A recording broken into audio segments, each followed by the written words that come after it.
What's happening, everybody? Thanks for dropping in for the 303rd episode of the Crash Bang Boom podcast. Today's guest is none other than OG thrash drummer Tom Hunting of the legendary thrash band Exodus. Tom and I got into his battle with cancer and ultimate overcoming of it, early gigs, recording Fabulous Disaster, how recording technology has evolved over the years, early drum sets, and of course their upcoming U.S. tour entitled Battle of the 24 from November 3rd to December 7th. Hope you can catch them. Today's episode is sponsored by OneUpLoops.com.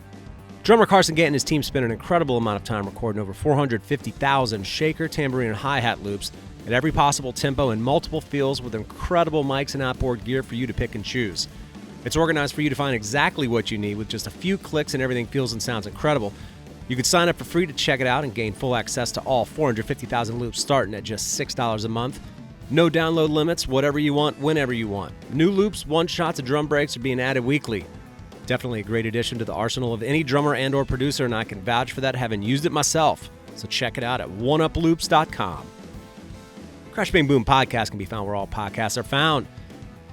If you like what you hear, please check out any of the previous 300 plus episodes and double high fives if you can give me a like, a subscription, and or a positive review, as it would be appreciated. All right, onward and upward. Here we go. Tom Hunting, Exodus, Crash Bang Boom. Crowds go mad with joy.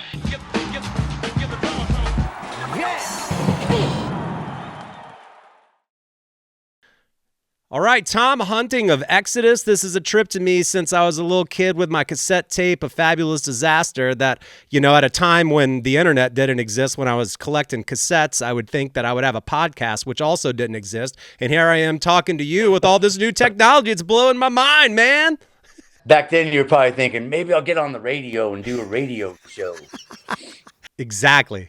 No, podcasts are awesome.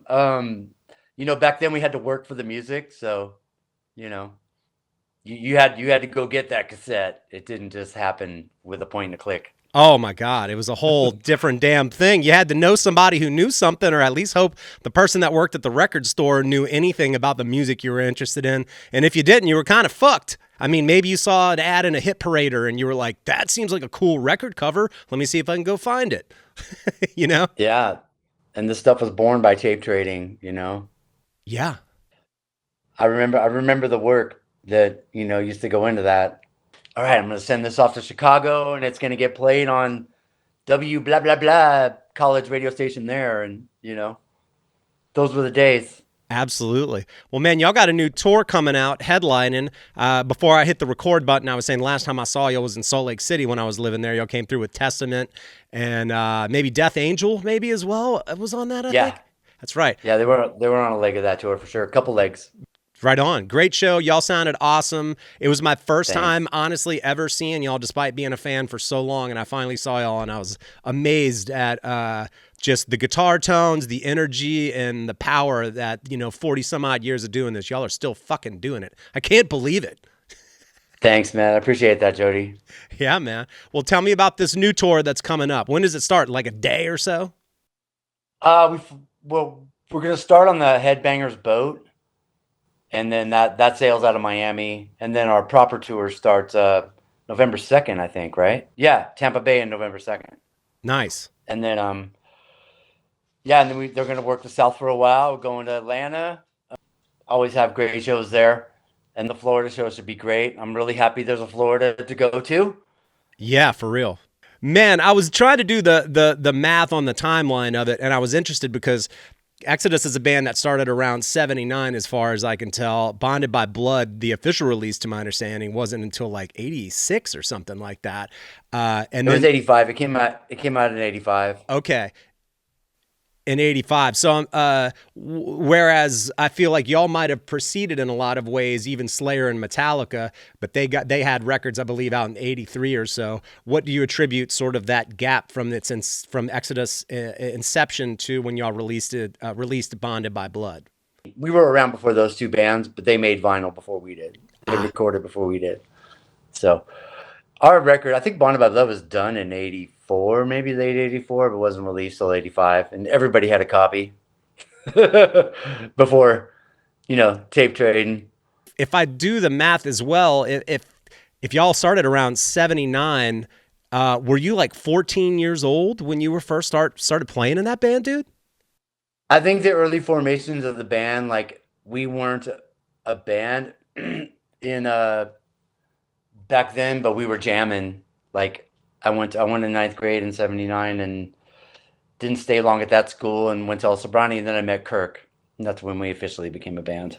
Crazy. So When you think about the when Kirk Hammett was in the band, he leaves, obviously goes off, does Metallica.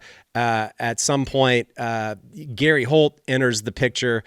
Is there a discernible change in the band once he's in the band? Because again, when I saw y'all live, I was watching him. First of all, he's like an ageless wonder. I can't believe he's killing as hard as he's killing. The whole band is, but he's just got such an aggressive, amazing fucking guitar tone and execution. I'm just curious, once he got in the band, was there like a discernible change? I think, Kirk left to be with Metallica, and he just kind of handed Gary the reins, and like Gary's like started riffing, started writing a lot. I mean, we were basically stoner kids back then. All we did was jam. All we did was jam. Right. All we did was jam, and when we weren't jamming, we were listening to other stuff. Right. So, and that would just feed the sponge that was our young brain, and we would go in there. So it seems like it happened fast. Gary is the most natural musician I've ever seen develop in my life. Like, he didn't have a lesson. He took a few lessons from Kirk back in the day. Wow. And 6 months later, he was doing amazing shit, and still is after so many years. Damn, dude. In those late 70s, I mean, there's always like the Brit invasion, mid 70s, early 70s, throughout the 70s, if you just want to say the 70s, between everybody from Priest to Iron Maiden to Diamond Head to UFO to Scorpions and everybody in between. Is that a lot of what y'all were listening to in those kind of early years, like digging that stuff? Before Kirk joined the fold, before I even knew Kirk, I didn't know about UFO. I didn't know about the Scorpions. I didn't know about the new wave of British heavy metal. Wow. I knew about Priest. Iron Maiden, we learned by accident. My friend bought the record because of the cover. Yeah. And a couple weeks later, we were playing that shit in people's backyard kegger party, and they thought it was the Exodus original. And like, no, we didn't write Running Free. I'm sorry. But anyway, that kind of joined. And then we got into punk. Like there was a lot of punk bands on the scene back then in Berkeley, SF. Gary's brother got us into punk rock.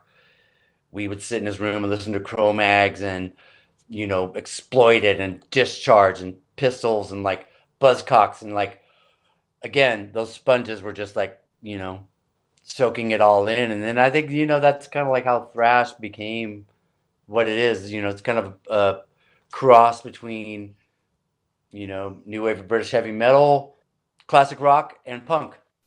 Right. By the way, rest in peace, Paul Di'Anno recently passed, since we're talking about the early Iron Maiden records, right? Yes. He's totally on my mind today. Like, yeah. I was on a long drive yesterday. I listened to the first record, and, it was the rock and stuff is great, but it was kind of like the deep track stuff, Strange World, Remember Tomorrow, that kind of stuff, like, showcased what he was capable of. He was a great singer, man. Oh yeah, absolutely, man. I mean, you mentioned that like the sort of hybrid of punk rock, maybe the attitude of punk rock with like the Brit wave, like up-tempo stuff and guitar tones. It maybe sort of led its way to thrash. Do you recall anyone who's playing like skank beats or like thrash beats or whatever kind of beats you would put in that, beats that you play all the time? Like, do you recall someone who was playing that early on? Early versions of some of the beats that I play now, I definitely lifted from Tommy Aldridge. Yeah. I definitely lifted a ton from Clive Burr. Right. I miss him too quite a bit. Bonham, and a lot of funk drummers. I listen to a lot of soul music, Ohio Players, early Sly Stone, Ike and Tina, like that old music. Of course. Is like full of drumming and full of things that I lifted and definitely put into thrash music, Exodus music. So yeah, man. I think some of the earliest double bass I ever heard was, Aldridge on what's the instrumental they did? dun, dun, dun, dun, dun, dun, dun, Hammerhead, Oh, okay. and Filthy from Motorhead. Bill Ward was doing double bass back then. Bill Ward, Keith Moon, Cozy, Powell. Cozy's the man. It was in there, but it just wasn't. It wasn't like mic'd up, and people weren't doing like hyperspeed stuff back then. Right. But I definitely lifted from everybody pretty much. I bet. What was your first drum kit? First drum kit, $15. I bought it from a friend down the street, Larry Salucci, and it was an 18-inch kick drum and a 12-inch tom, a hi-hat, and a snare. Wow. Jazz dimensions without the 14-inch floor tom, basically. Yeah, and without the ride cymbal, and I just kind of built from around that. The second one I had was Rogers, and I used that. Or no, I had a Ludwig after that. Kind of put that together with the old 18-inch kick drum. A lot of spray paint, a lot of Krylon, a lot of mask the outside, paint the inside like sparkly white, and then the outside black. Right. Oh man, I always love hearing about people's first kits. That's definitely an oddball one for sure. But then again, for $15 in whatever year that was, still by today's standards, pretty inexpensive, I feel like. I wrapped the snare drum in blue velvet one time, like took the lugs off, wrapped it, put them back on. Then I did red velvet. Right. It was the 70s, so funk and that kind of music was inspiring. Totally. And it looked cool for a minute. Yeah, with red or blue velvet, I feel like you could be playing with Ike and Tina, or like even like Earth, Wind and Fire, or any of those 70s funk bands. Like velvet snare drum, get out of here. I'm sure the drum shell didn't breathe very well like when I did that, but They must not have. okay. Yeah. Oh man. Well, going back to sort of the days, the earlier days again. I have that book, Murder in the Front Row, and Gary Holt's his chapter of pictures and telling the stories about the gigs y'all were playing and everything else, and seeing the pictures. And it did, once Bonded by Blood came out, did y'all have a sense that y'all were part of a scene, which is sort of some of the pictures that I'm seeing in there? Because I'm seeing all of you guys in different pictures, and it seems like there was camaraderie and there was definitely a scene happening between all of you. Yeah, there totally was, dude. And Metallica moved to the Bay Area back then, and they found Cliff Burton as a bass player, and we were playing clubs. There was such a good club scene back then with the Mabuhay Gardens, and we call it the MAB, the Stone in San Francisco. Omni, Ruthie's Inn, of course. Yeah. And Keystone Berkeley. It was so fun, dude. And it was so fun to be a part of that and be a kid, and everybody sharing and some new record that they got, or some new wave of British heavy metal thing they heard, or college radio, Right. helped us immensely back then. We spent the night on some of those DJs' floors in the early days when I was driving a van around. Nobody else in the band had a license. Right. And we would cruise through Canada. I remember sleeping on the floor in Vancouver, Chicago. Yeah. But it was fun. Your bones don't hurt when you're like 19 sleeping on the floor. That's right. It definitely hurt a lot more now. I'm 48. You got me by a few years, but yeah, the pain started creeping in my mid 40s, and little joint problems and this and that and the fucking other, it's the way it goes. Yeah. Paying the dues. Exactly, man. What did you make of Metallica? You're the only person that I've spoken to, over 300 episodes, that would have seen Metallica early on. I knew I was looking at something fresh and brand new, and it was exciting, and it definitely made us up our game like quite a bit. We were kind of like meandering, playing mid-tempo stuff, and it was like, whoa. And then we all got, we were all listening to college radio and whatever they would play every Saturday night from 2 to 6 in the morning. We were still up drinking and partying at that time, and we're like just waiting for it. And right. And as soon as it got played, we were all like, oh, hell yeah, looking to go buy it, Nice. wherever we could find it. So. Right.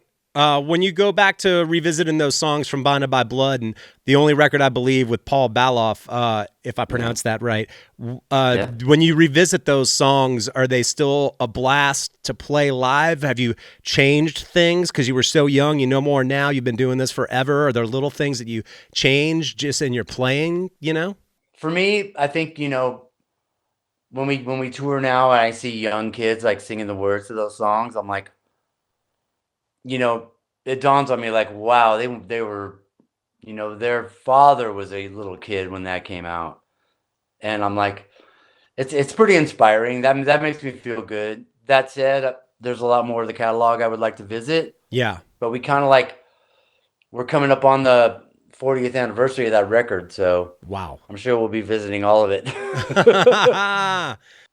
It's fun. I mean, quite frankly, we're lucky to for it to still be relevant and us be out there playing it for people. 100%. We've made 11 records now. Like, just being part of that, it's like, holy shit, we're in a band that made 11 albums. Unbelievable. Yeah, it's quite a journey.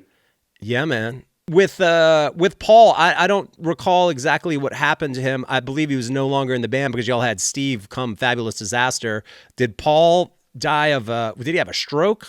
What happened with him? Paul actually had 3 strokes that we later found out through a bunch of scans and stuff they gave him after the third one. The third one just took him out completely, unfortunately. But he had two prior to that.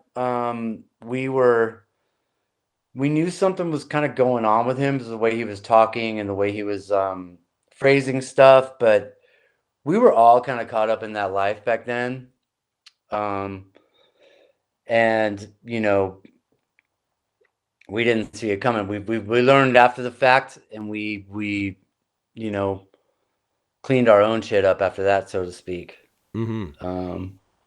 But I think it was a stroke. It was a series of strokes.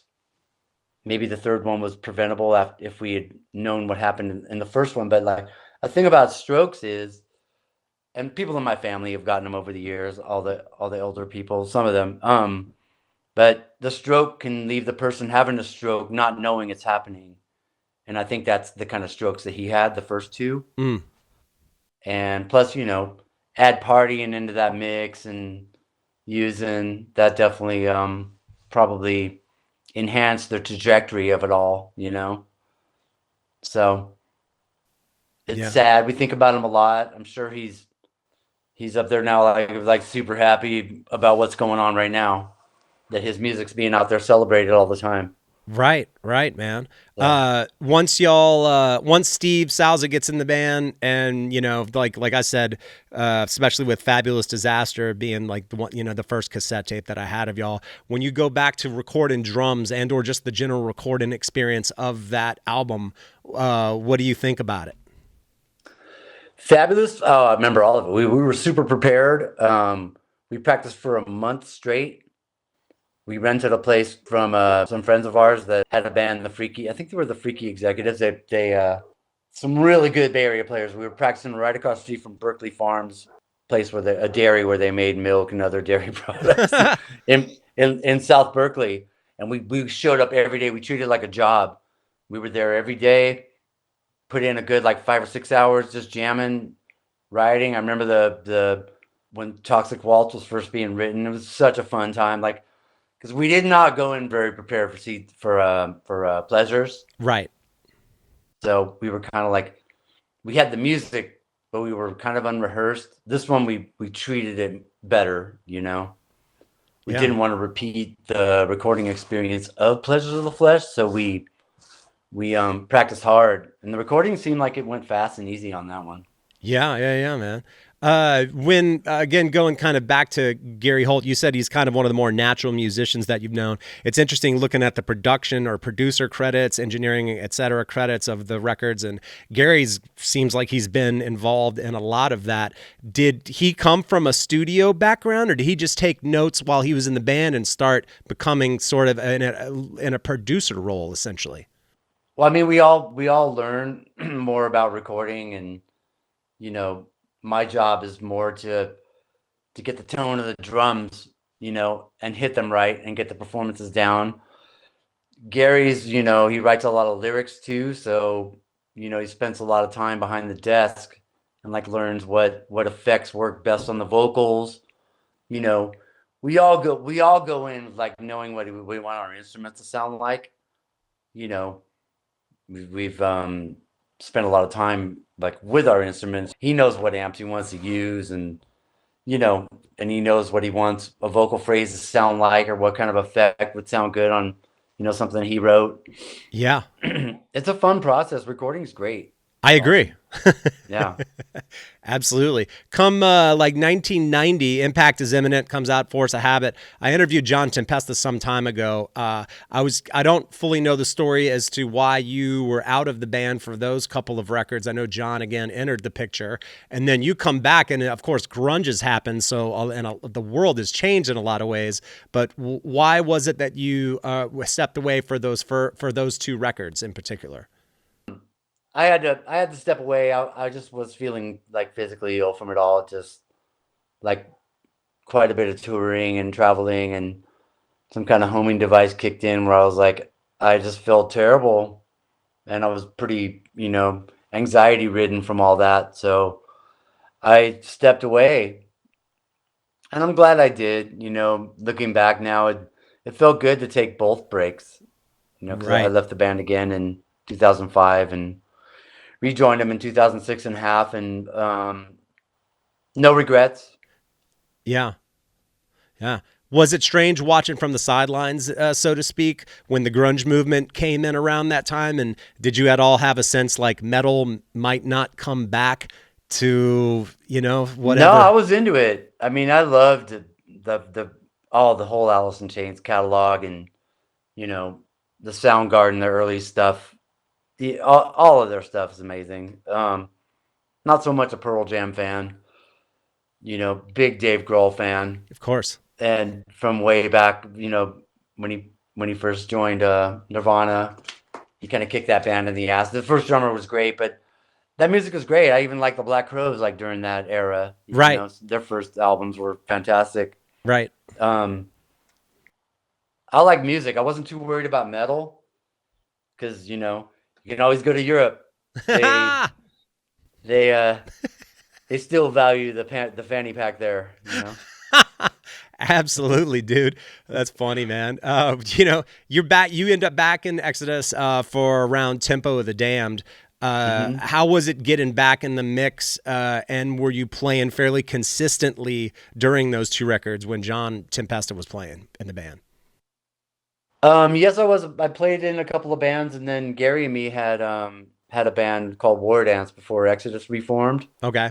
And that was supposed to be Mike Butler, who played on Force of Habit, Gary and me, and some other folks. And I think Aaron Gellum was in there for a minute from Lost Rocket. But anyways, it ended up being a trio, and we had this guy named John Miller on vocals, and we were having fun. We were even kind of like doing like Exodus music, I would have to say, kind of a Pantera-ish singer. Okay. Actually very Pantera-ish. But it kind of worked with the Exodus riffs. That stuff's out there if like people want to check it out. It's War Dance is the band. Nice. And we were just like, we were doing local club shows, and it was going pretty good. And we're like, let's just do it again. Let's get it back together. We started talking to people. Talked to Rick. By that time, we had Jack Gibson and War Dance because Mike Butler wasn't coming to practice. He was in too many bands. But through that, we connected with Jack Gibson. He became our bass player, and we've been jamming with him ever since. Nice, man. And yeah, he sounds really good with us. And we decided to get the band back together. Get the band back together. Oh, there you go. Before it was a cliche. Absolutely. We were saying it to ourselves, but and it's been quite a journey ever since then. There's been so many different journeys of this band. Oh my God, I can't even imagine, man. Speaking of which, you mentioned sort of the second break for Shovel-Headed Killing Machine when that came out. Paul Bostaph's on drums. Was that around your cancer diagnosis, or do I have that timeline right? No, I just left again. Okay. Yeah, just needed to get away from it for a minute. Like my break wasn't very long that time. And Gary called me up in 2006. He's like, "Man, I really want to jam." I'm like, "Well, come on up. Let's see what happens." So he came up and to Northern California, and we rocked. It was great. I'm like, "Yeah, well, I could do this again." And it's really fun playing that stuff that Bostaph did on that record, because I did some of the pre-production for that album. Mm-hmm. And he crushed on that record. The drumming's so good on that. Holy shit. Yeah. Lots of good double bass footwork, Oh you yeah. know, Oh yeah. that I have to try to emulate because he's got those feet, you Oh know. yeah. Yes, he does. um, but no, it's fun. I love playing Death Amphetamine. I want to play Now That Death Day Come, but I can't get the rest of the band to go back to it right at the moment. Gotcha, man. We'll get there. Yeah. Over the years, how is your setup, hand technique, cymbal height, throne height, any of those ergonomic adjustments that can happen as we get older playing, especially the intense music that you play? Has some of that changed throughout the years? Funny you should mention that, because I lowered everything recently. After the cancer stuff, the surgery, my core was really weak. And I've always sat high like a punk rock drummer, kind of like super high on the throne. Mm-hmm. And I think that my damp, they had to cut way deep into me to get that shit out of me. So God. it was a long journey back. So I lowered everything, took some time, worked with a kid, and now I'm sitting about 2 inches lower on the kid, I think. Maybe a whole 2 inches. And it's definitely helped, Okay. because I could dig in more on the, especially on the double bass stuff, and I feel like my body is more situated to balance myself. I felt topsy-turvy before, like I was, just not, when all four limbs were going, your core is what kind of like holds you centered. Right. And I was very uncentered, if that's a word. Sure. Yeah. So I've just been trying to reacquire that, and it's okay, man. Could be worse. For sure. So you mentioned the cancer. What were you diagnosed with, and what was the treatment? I mean, you mentioned digging in to have pretty major abdominal surgery, it sounds like. What was the type of cancer you had? It was a pretty bad one. It's called a squamous cell carcinoma. It was a tumor in my cardia region, which is kind of like um up above the actual stomach tank, Yeah. It was an esophageal type of cancer Wow. that was actually in the top of my stomach. Mm. So they basically, I got diagnosed in Chico, California, and I wound up getting treated at UCSF. That in itself is an amazing story. I met a surgeon there through Gary, who was online, and he kind of like helped me get in there and get, I think he helped me get seen. Through the power of heavy metal, I made a connection and learned where the best treatment to get cancer was. Wow. And I just got my ass in there, and they attacked it hard. And, I really didn't have time to think about it. I just kind of leaned into the science of it all. There weren't a lot of options. There was no hippy dippy clinic down in Panama that was going to like take away a, golf ball sized tumor in my cardia. Mm. So more ping pong size, a little bit smaller than that. It had the circumference of like a little bit bigger than a ping pong ball. Mm-hmm. Anyway, and I knew something was going on. So they diagnosed me. I got into UCSF, and they got me on chemo, and they did an exploratory surgery. Then they found mesothelioma in my abdomen, which they thought I was stage 4++. They were looking at the same thing as up here. And they biopsied that and said, "Hey, that's different than a stomach cancer, so we could fight both." And I'm just like, "Hey, sounds great, right on, cool." And they gave me a full gastrectomy in July of 21. That's when they take your stomach out, and you survive without it. I wouldn't have thought that. I was like, how the hell do you walk around without a stomach? So, Whoa. yeah, I'm pretty lucky. Extremely. Yeah, man. Damn, dude. And I got a 5.5 month course of immunotherapy, and the cancer hasn't been seen since. So Amazing. I'll take it. Yeah. Yeah. Wow. Yeah, I might have to follow up with you about some of the stuff. Unfortunately, my mother 2 months ago, 3 months ago tops, was having some sort of dementia issues, and my stepdad, who's a doctor, brought her in, and they gave her an MRI, and she had a big tumor. And we thought maybe it's benign. It wasn't. Then it was brain cancer. Then it was like now she's got to go through chemotherapy and through radiation, and then she did that, and then they were like, now it's actually worse. So now you have to go on another chemotherapy. So, and it's one of those ironic things where she's always been super healthy. She's the last person that I would have thought would have ever had that, but brain cancer is such a strange thing. And it's just, yeah, I hear you. So I've unfortunately had to deal with the cancer situation. Thankfully, not myself or my super immediate family, but certainly in my mom. And it's fucking terrible, dude. Is she still in the fight? She's in the fight. She's trying. Mm-hmm. Yeah. It's brutal, man.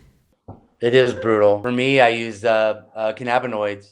Rick actually gave me a syringe of a Rick Simpson oil, and I ate a piece of that during the chemo treatment. I ate a piece about the size of a piece of jasmine rice every night, and during chemo, I never had to use any of their anti-nausea stuff, and it helped me feel good.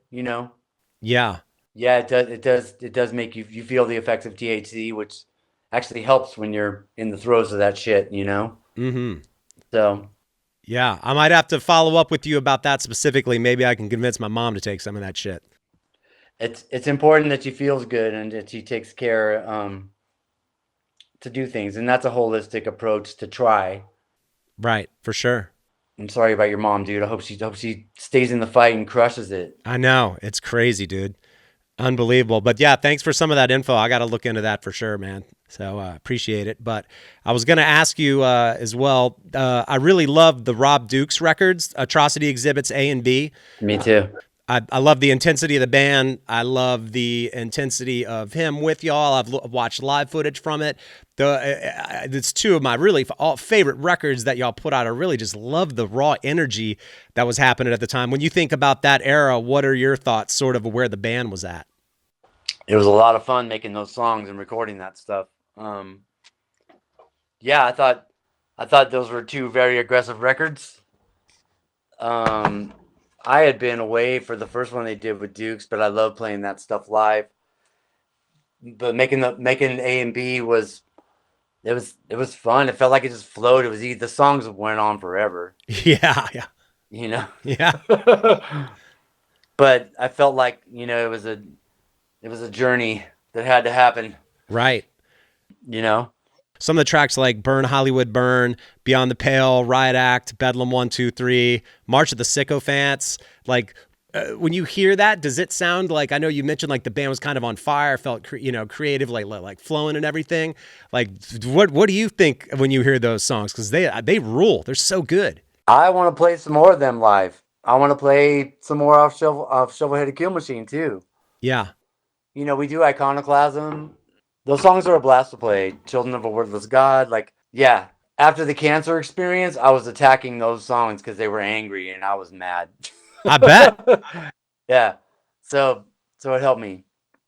Damn, dude. With but no, those songs are super fun to play.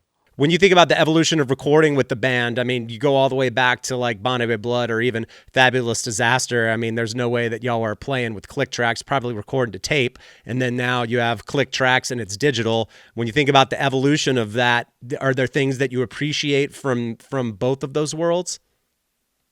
Absolutely. I mean, click tracks were available back then, but it was like, they were kind of annoying sounding. Mm-hmm. We recorded, I think the first song I tracked with it was Shroud of Urine on Temple of the Damned. Mm-hmm. And Andy Sneap added a little maraca thing within the tuk, tuk, tuk. It was like a wukatsa. And I locked in with it. I was like, this ain't so bad, Once you get the levels right and you don't try too hard to make the clicks so loud that it's, a thing that, gives you a sonic beatdown, Right. But let it accompany you. I think, there's always going to be that push-pull, whether the click's there or not. Yep. But I think the recording with the click has made me a better live drummer. Absolutely. because I still I feel like my tempo is better throughout a song, and it's not like I played with one a lot, only while recording, Right. but I think somewhere down the line it made me better organically, so I'll Right. take it. Yeah. It'll certainly give you a sense of continuity from parts to parts. Again, even if you're not using it live, just to sort of reinforce where the tempo is if you're going to be consistent with it. And then that sort of gets embedded in your head. And then in the absence of it, you still kind of have the muscle memory and or repetition of jam with the band and having that consistency. So it has a way of embedding itself in you if you're willing to go there. Absolutely. Drummers shouldn't avoid it. Like, just, play with it. I mean, let's face it, some people need it. Like I used to start a song out of one speed and it would gradually like go up and up and up and up. And it would be something untenable to play live. Right. But I think as far as the click goes, I'm usually present for all the programming of the clicks before we track anyway. So even that gets in there, and kind of like, you get a concept of like, you remember the things you did while you were creating the speed of that click and like where you're going to go. Especially if a song had multiple dimensions of speed, like, you went to different speeds and different beats all together. So. Hell yeah, man. Do you have a recording studio? I have a studio. We set up as a mobile studio when we recorded Persona non grata because it was during COVID. So we called an engineer friend who wasn't doing shit, Steve Lagudi, and he was sitting in online. What are you doing right now? Nothing. Like, hey, you want to come to California and hang out? We can quarantine in the mountains. And Gary and me were already writing because it's kind of the only thing we can control. Right. So we were already, making music, and like Gary came up here and a jam session turned into a, album. We were basically constructing the music that was going to go on the album, and then he would go home and write more riffs and bring it up here. And we were in the mountains, so it was kind of like, we weren't at the mercy of cities that were totally shut down, and kind of worked. It was the only thing we could control, really. Yeah. So we did it. Awesome. And yes, my humble little drumming studio became an actual recording studio. There you go. It was fun. We had a good time. For me, it was a dream, Right. I'd be sipping a cup of coffee and I'm like, I could put a better roll behind that one little section and riff. Absolutely. Like Lagudi was sleeping in my mom's room. I'm like, come on, let's go out there. I got this thing. I want to, it was a blast. Excellent, man. Yeah, something to be said for having the access to it and being able to rethink stuff along the way, man. It's not just a one shot where you're editing, trying to splice tape, so you might as well take advantage of it. Yeah, it was a dream for me. So I'd love to do it again sometime. Right on. Well, congrats on the upcoming tour, man. It was great to finally catch up with you again. I'm a huge fan. I love it that y'all are still doing it. I can't believe you're still doing it after 40 some odd years, man. It's incredible, especially given all that you've been through. So congrats. Thank you, man. Absolutely. Looking forward to coming to Hot Atlanta. Play it pretty for Hot Atlanta. Absolutely, dude. I look forward to seeing y'all. We'll be there. Awesome. We'll catch up. Yeah, man. Have a chat. Sure. Cheers, Jody. All right, Tom. All right, that does it. Thanks for tuning in. Of course, thanks to Tom for catching up with me. Hell of a story with that guy. Much respect. We'll catch you on the next one. Crash, bang, boom.